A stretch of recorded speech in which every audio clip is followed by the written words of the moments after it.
Hello guys, welcome back to my channel Success Step Word, who says if you dream it you can do it.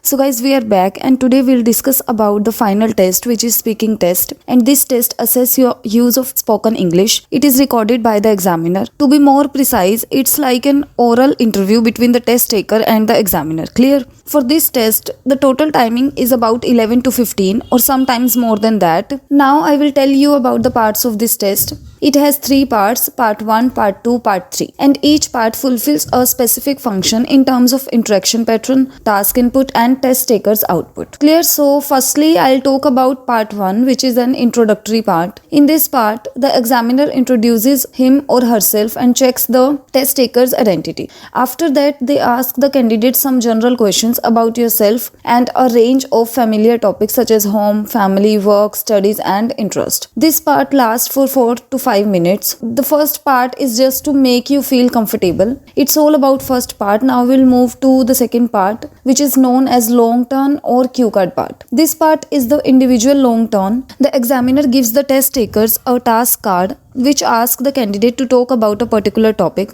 and candidate has to cover all the points which are given in the card. Clear?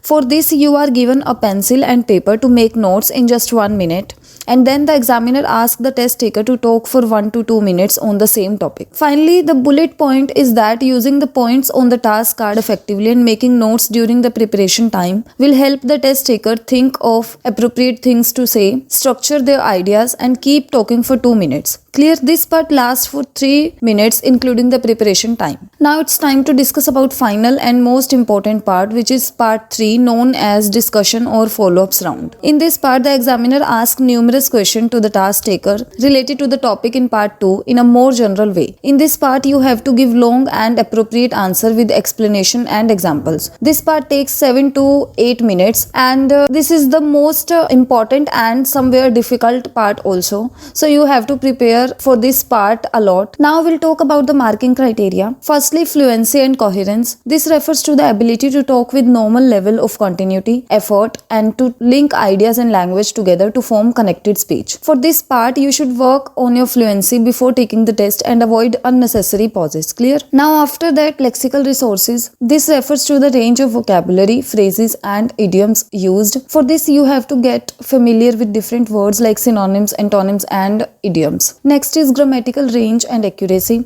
This refers to the range of grammatical structures used by test takers. For this, you have to avoid errors in your speech. Finally, pronunciation. This refers to the ability to produce comprehensible speech. You have to pronounce words with accurate stress to fulfill this requirement. Clear? So this is it for speaking test, and further things we'll discuss in the upcoming videos. Till then, stay tuned with me and please subscribe the channel if you haven't yet. And if you find the video useful, please like it and share it with your dear ones. And for any of your query, please comment in comment section. Thank you so much. We'll meet in the next video.